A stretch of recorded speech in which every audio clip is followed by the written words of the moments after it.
ഉസ്താദ് ഡോക്ടർ ബഹാഉദ്ദീൻ മുഹമ്മദ് നദ്വി വിവാദങ്ങളുടെ പശ്ചാത്തലത്തിൽ ഈ ഒരു മനുഷ്യനെ ഒന്ന് പഠിക്കണമെന്ന് കരുതി. കാലങ്ങളായിട്ട് അറിയുന്ന സമസ്തയുടെ നേതാവാണ്, കേന്ദ്ര മുഷാവറ അംഗമാണ്, സംഘടനാ തലങ്ങളിലും വിദ്യാഭ്യാസ പ്രവർത്തനങ്ങളിലും നേതൃത്വപരമായിട്ട് പങ്കുവഹിക്കുന്നുണ്ട്. പക്ഷെ എന്തുകൊണ്ടാണ് കമ്മ്യൂണിസ്റ്റുകൾ, ഇടതുപക്ഷ പ്രവർത്തകർ, സൈബർ പോരാളികൾ ഈ ഒരു മനുഷ്യനെ തെരുവിലും സാമൂഹിക നവമാധ്യമങ്ങളിലും ഒരധികം വേട്ടയാടുന്നു എന്ന് ആലോചിക്കുമ്പോൾ, ഈ ഒരു മനുഷ്യനെ കുറിച്ച് പഠിച്ചപ്പോഴാണ് ഈ ഒരു മനുഷ്യനെ കമ്മ്യൂണിസ്റ്റുകൾ എതിർത്തിട്ടില്ലെങ്കിലേ അത്ഭുതമുള്ളൂ എന്നുള്ളിടത്താണ് നമ്മൾ എത്തിച്ചേരുക. കേരളീയ മുസ്ലിം പൊതുമണ്ഡലത്തിൽ, പ്രത്യേകിച്ച് സുന്നി ഏരിയകളിൽ പകരം വെക്കാനില്ലാത്ത ഒരു മഹാ അത്ഭുത പ്രതിഭയാണ് ഈ ഒരു പണ്ഡിതൻ. പരമപ്രധാനമായിട്ട് രണ്ട് കാരണങ്ങളാലാണ് ഈ മനുഷ്യൻ എതിർക്കപ്പെടുന്നത്. ഒന്ന്, കാലങ്ങളായിട്ട് CPM ലക്ഷ്യം വെക്കുന്ന മുസ്ലിം സ്പേസുകളിൽ, മുസ്ലിം ലീഗിന്റെ സ്പേസിലേക്ക് ഇടിച്ചു കയറാനുള്ള ശ്രമത്തിന് വിഘാതമായി സാധാരണ നിൽക്കാറുള്ളത് മുസ്ലിം ലീഗും സമസ്തവും പാരമ്പര്യമായി കൊണ്ടു നടക്കുന്ന ഒരു പാരസ്പര്യ സാഹോദര്യത്തിന് നിലനിൽപ്പാണ്. ആ നിലനിൽപ്പിന്റെ രാസഘടന ഡിസോൾവ് ചെയ്യുക എന്നുള്ളതാണ് CPM കണ്ടെത്തിയ മാർഗം. അതിനായി ജലീലിനെ പോലുള്ള സഹയാത്രികരായിട്ടുള്ള കമ്മ്യൂണിസ്റ്റ് ലീഗ് വിരുദ്ധ മുസ്ലിം കാൻഡിഡേറ്റ്സിനെയും, അതുപോലെ സമസ്തയിൽ അസംതൃപ്തരായി നിൽക്കുന്ന ഷജറ വിഭാഗം പോലെയുള്ള തലക്കെട്ടന്മാരായ കുറെ ഉസ്താദുമാരെയും ഉപയോഗിക്കാനുള്ള, വളരെ സംഘടനാപരമായിട്ട് വളരെ ആസൂത്രിതമായിട്ട് ഉപയോഗിക്കാനുള്ള നീക്കങ്ങൾ വളരെ ശക്തമായിട്ട് നിലനിൽക്കുന്ന സമയത്താണ് സമസ്തയുടെ പാരമ്പര്യം, സമസ്തയുടെ നിലപാട് അതേപടി നിലനിർത്തുന്ന, സമസ്ത കാലങ്ങളായി കൊണ്ടു നടക്കുന്ന ഒരു ആദർശ വിശുദ്ധി, പാരമ്പര്യത്തോടു കൂടി നിലനിൽക്കണമെന്ന ശക്തിയോടെയും വാശിയോടെയും ആദർശം ഉറക്കെ പറയുന്ന ഒരു വ്യക്തിത്വമാണ് ഡോക്ടർ ബഹാഉദ്ദീൻ മുഹമ്മദ് നദ്വി. മറ്റിതര സംസ്ഥാനങ്ങളെ അപേക്ഷിച്ച് കേരളത്തിലെ മുസ്ലിം ഉമ്മത്ത് ഇത്രയും ഔന്നിത്യം, രാഷ്ട്രീയപരമായിട്ടും മതപരമായിട്ടും ഈ ഔന്നിത്യം നേടിയെടുത്തത് സമസ്തയും ലീഗും പാണക്കാടും ഈ ഒരു ഒരുമിച്ചുള്ള മുന്നോട്ട് പോക്കിലാണെന്ന് ഉസ്താദ് ആവർത്തിച്ച് പ്രഖ്യാപിക്കുമ്പോൾ, സമസ്തയുടെ നിലപാട് പാരമ്പര്യമായിട്ട് ഇതാണ് എന്നുള്ള ഒരു ചിന്താഗതി പൊതു മുസ്ലിം മണ്ഡലത്തിൽ നിലനിൽക്കുന്നു എന്നുള്ളതാണ് ഉസ്താദിനെ സംബന്ധിച്ചിടത്തോളം ഉസ്താദ് എതിർക്കപ്പെടാനുള്ള പ്രധാന കാരണം. കേരളത്തിലെ മുസ്ലിം ഉമ്മത്തിന്റെ ചലനം നിശ്ചയിക്കുന്നതിൽ വളരെ പ്രധാനപ്പെട്ട റോൾ വഹിക്കുന്ന സമസ്ത കേരള ജമിയത്തുൽ ഉലമയുടെ ഇത്രയും ഔന്നിത്യമുള്ള ഒരു സ്ഥാനത്തിരിക്കുന്ന ഒരു വ്യക്തി, സമസ്തയുടെ പാരമ്പര്യം അത് മതനിരാസത്തിനെതിരെയാണ്, ലിബറലിസത്തിനെതിരെയാണ് നിരന്തരം ഉദ്ഘോഷിക്കുമ്പോൾ, മതനിരാസവും ലിബറലിസവും ഐഡിയോളജിയായി കൊണ്ടു നടക്കുന്ന ഒരു സമൂഹം അദ്ദേഹത്തെ എതിർക്കുമെന്നുള്ളതിൽ യാതൊരു സംശയവുമില്ല. ഇനി ഇതിലേറെ വളരെ രസകരമായിട്ടുള്ള മറ്റൊന്ന്, എന്തുകൊണ്ടാണ് ഉസ്താദിന്റെ വാക്കുകൾ ശ്രദ്ധിക്കപ്പെടുന്നു, പരിഗണിക്കപ്പെടുന്നു എന്ന് നോക്കുമ്പോൾ, സമസ്ത കേരള ജമിയത്തുൽ ഉലമയെ സംബന്ധിച്ചിടത്തോളം അതിന്റെ പണ്ഡിതന്മാരിൽ, കേന്ദ്ര മുഷാവറാംഗങ്ങളിൽ ലോകത്ത് അറിയപ്പെടുന്ന പരമപ്രധാനപ്പെട്ട വ്യക്തിത്വം കൂടിയാണ് ഉസ്താദ്.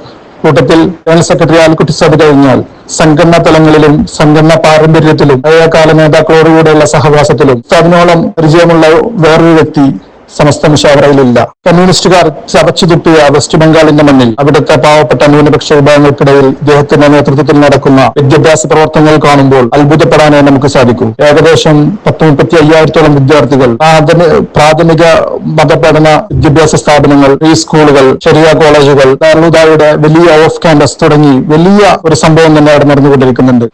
വിദ്യാഭ്യാസം എവിടെ വരുന്നുവോ അവിടെ കമ്മ്യൂണിസത്തിന് പാരമ്പര്യത്തോടു കൂടി നിലനിൽക്കണമെന്ന ശക്തിയോടെയും വാശിയോടെയും ആദർശം ഉറക്കെ പറയുന്ന ഒരു വ്യക്തിത്വമാണ് ഡോക്ടർ ബഹാഉദ്ദീൻ മുഹമ്മദ് നദ്വി. വെസ്റ്റ് ബംഗാളിലെ ന്യൂനപക്ഷങ്ങൾ തിങ്ങി താമസിക്കുന്ന 10-11 ജില്ലകൾ കേന്ദ്രീകരിച്ച് ദാറുൽഹുദയിൽ ഇദ്ദേഹത്തിന്റെ നേതൃത്വത്തിൽ നടക്കുന്ന വിദ്യാഭ്യാസ പ്രവർത്തനങ്ങൾ സ്വാഭാവികമായി അടുത്ത തലമുറയിലെ ബോധമുള്ള, സാമൂഹിക ബോധമുള്ള, ദിശനാശാലികളായിട്ടുള്ള ഒരു സമൂഹം, ഒരു ലീഡർഷിപ്പ്, ഒരു നേതൃപാഠവുമുള്ള ഒരു സമൂഹം ഉയർന്നു വരുമെന്നതിൽ സംശയമില്ല.